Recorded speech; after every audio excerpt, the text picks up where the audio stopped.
So before I get started, I want to make it clear that this talk will cover topics that some of you may find distressing in nature, including discussions of sexual trauma.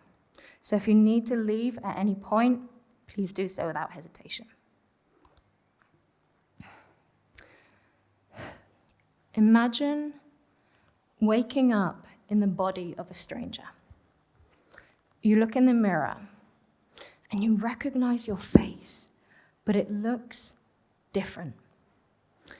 I remember looking at a reflection that could only have been mine, but it looked miles away. It looked empty. My body didn't feel like mine. And this feeling is probably familiar to those of you who have experienced trauma. And unfortunately, most of us do at some point in our lives. Now, this feeling that the outside world is somehow distorted should be terrifying. But it's not terror that you feel. It's not really anything that you feel. Mostly a numbness. I remember looking at my life and I wasn't in pain per se. I was numb, empty, cold. But I wasn't always this way. I could think back to a time where I would be laughing with friends, or happily annoying my sisters, or laughing so hard with my dad that my stomach hurt. So what happened? Why couldn't I feel anything? Sometimes we know the answers to these hard questions, but we wish we didn't. That's what I was doing. I'd put the answer in a box, and I'd lock that box away in the back of my mind.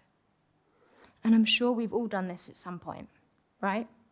Known the answer to a question we wish we didn't, seen something we wish we hadn't, done something we regret, and instead of facing it, we bury it. I knew that if I opened that box, I could never go back. I would never be the same. But I couldn't keep on living the way that I was, so I had to open that box.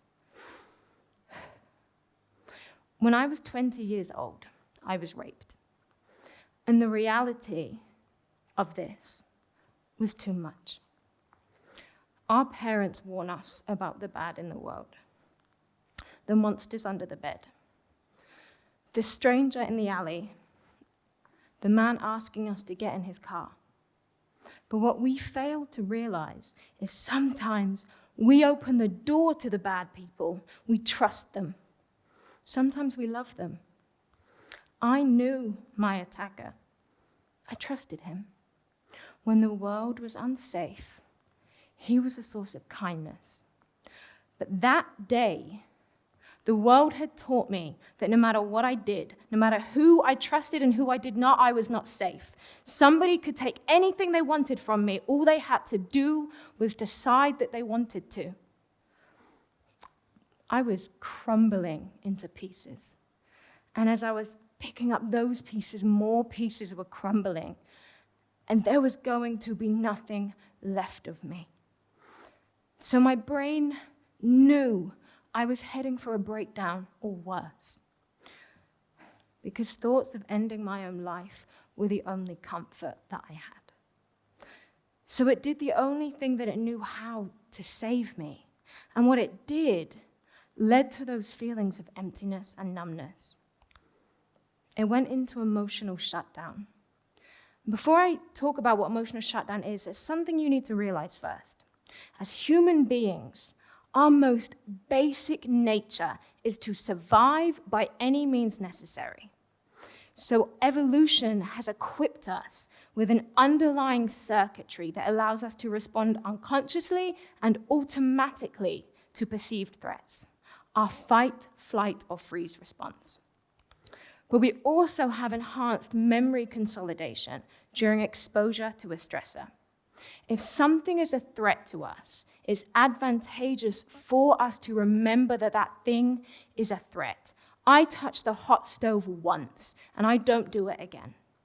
Now, during exposure to that stressor, our stress response system releases corresponding stress hormones that tell the brain that this moment has survival utility, and it needs to be remembered because it's a threat to our safety. But not just that. I'm going to elicit a full nervous system response when that stressor is activated. Because my body is in a state of defense. In other words, we become haunted by our own memories. We become the monsters under our own bed. And in comes PTSD. Ironically, it's not our brains trying to hurt us. It's our brains trying to help us. But once we recognize that this thing is a threat to us, what do we do? What do we do when we become a threat to our own survival? Well, what do we do when somebody else causes us pain? We cut off the connection. Following an emotional trauma, because the pain is so overwhelming, in order to save us from ourselves, our brain will mute activity in regions responsible for processing the pain and memory of that trauma. In other words, it goes into emotional shutdown. Now, while the brain is a highly complex organ, research has shown reduced activity in the following regions during emotional shutdown. The prefrontal cortex, specifically the medial prefrontal cortex. The anterior cingulate cortex. The insula, which is folded deep within the lateral sulcus. The amygdala, and the hippocampus. Now, this is not a small effect. This affects a significant proportion of the brain. For me to show this to you, I need 4 different diagrams from 4 different perspectives. So let's have a look at what these regions do. And this is an oversimplification, of course, but collectively, these regions are responsible for decision-making, impulse control, emotional processing, particularly fear and anxiety, memory consolidation, the processing of bodily sensations, the facilitation of our self-awareness. When these regions are muted, those visceral feelings, those persistent negative emotions, they are muted. I don't feel overwhelming pain anymore.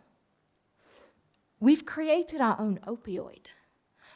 But just like any drug, this pain gets addictive. This feeling gets addictive.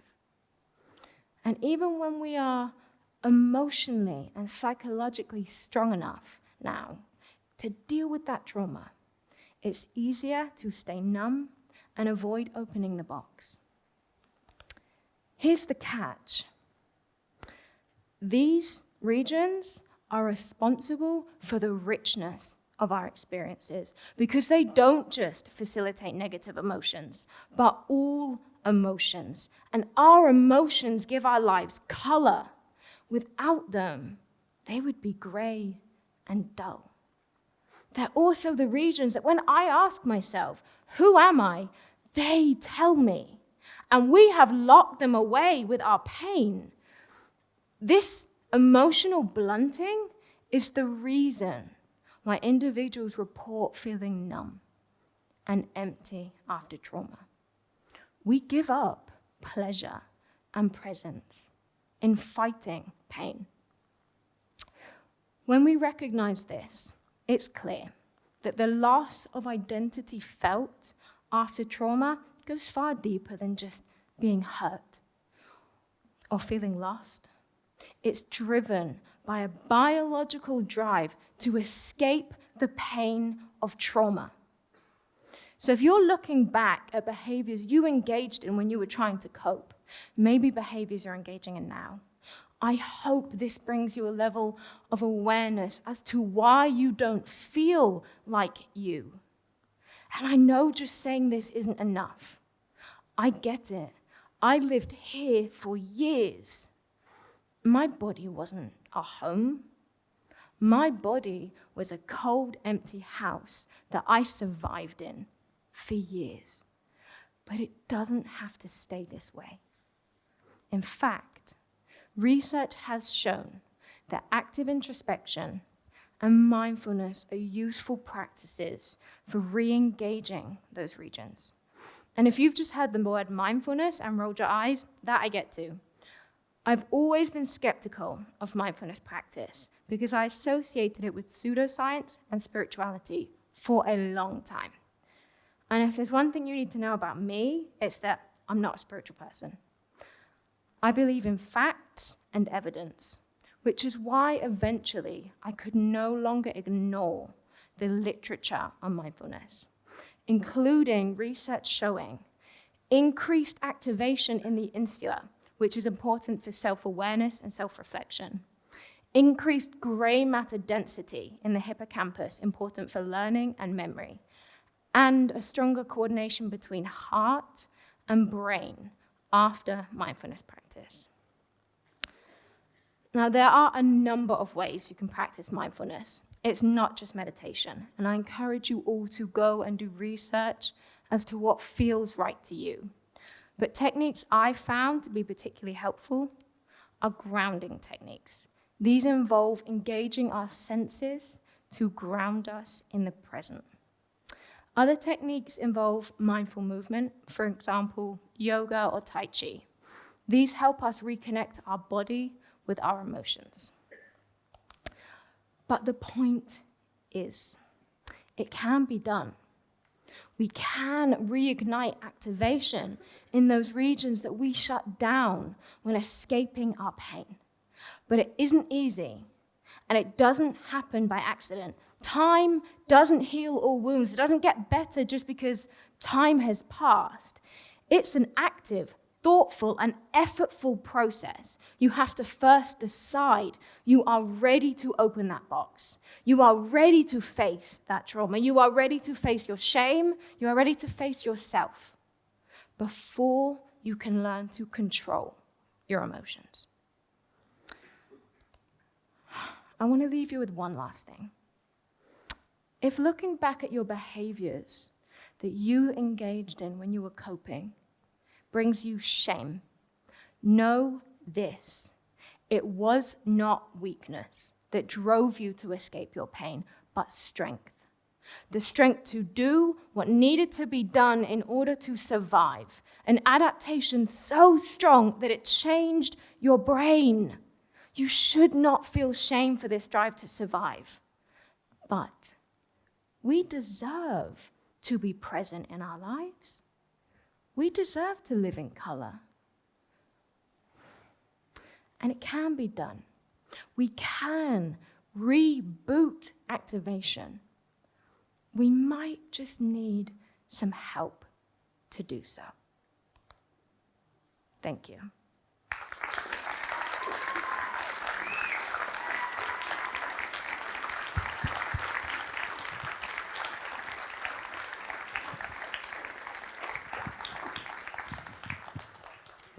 First of all, thank you for the presentation, and thank you for being willing to share part of your own story, which I know this is the first time you've done so in a public forum. Yes. I wanted to know about, I think one of the reasons that we asked you to give this presentation is because this idea of emotional shutdown, I think a lot of people could see this almost being cool, right? Like that you are so dead that, you know, that pain cannot touch you, but neither can joy either, is the argument you're making. And so I guess what I wanted to know was for you is that, I mean, since you are in this state, and so until, you know, reading your presentation, I wouldn't have thought to look for that. I just thought, oh, this person's just a very cold customer or cool customer. Yeah. I guess for you, what was it that lit at least curiosity into you to say, okay, so I'm in this mental state, this zone, and it served a purpose, but now I need to leave. Well, for me, as a scientist, I always ask why. And I was engaging in behaviors that weren't consistent with who I wanted to be. And I was looking in all these self-help books, knowing that there was something I was ignoring. I just kind of buried it, and I couldn't find the answer. So I did what any scientist does, and I turned to literature.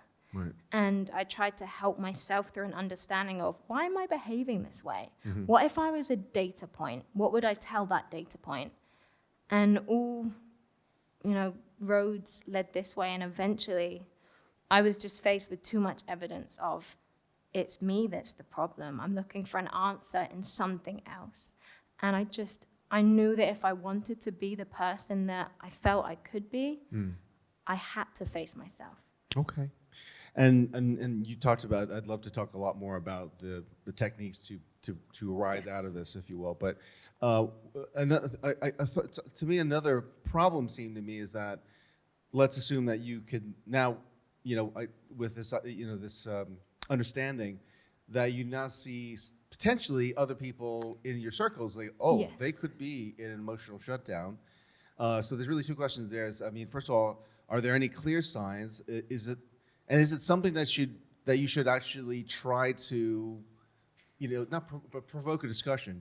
Does that Yes. potentially do more damage? Yeah, because emotional shutdown, it reduces activity in self-reflection spaces, and it does it on purpose, because our brain says to us, if you self-reflect, you're going to break down. So we need to stop you being a threat to yourself. So we're going to not allow you to self-reflect. So it's not something you're driven to do because your brain is saying, no, don't do it. So sometimes we need someone to say, it's okay, let's do it together. That's why I think groups are really helpful, survivor groups and things like that. But it's always important to have these conversations, because sometimes we're hiding so deeply from ourselves that we don't recognize we need help. And we get so used to the reality that we're living in that it becomes familiar and comfortable. Sometimes just someone saying a word, someone talking about their experience is enough to trigger you to say, maybe I need help too.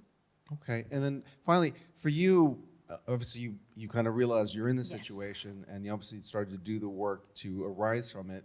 Was there like a moment where you kind of Yes. felt like, oh wait, the light's been turned on? I wouldn't say there was an exact moment, but it was COVID, because all of my escape mechanisms were taken away from me. Right. And then you're sat with yourself and you realize something is wrong here, because I couldn't leave. Every time I started to have feelings creep in, I would leave and do something different. And when they're gone, you're faced with yourself. And for me, that was a moment, which is why I think sitting and asking yourself, how do I feel today? How do I feel this week? Having a journal, looking through introspection and mindfulness is really helpful, because we are forced to sit with ourselves, and sometimes that's all we need.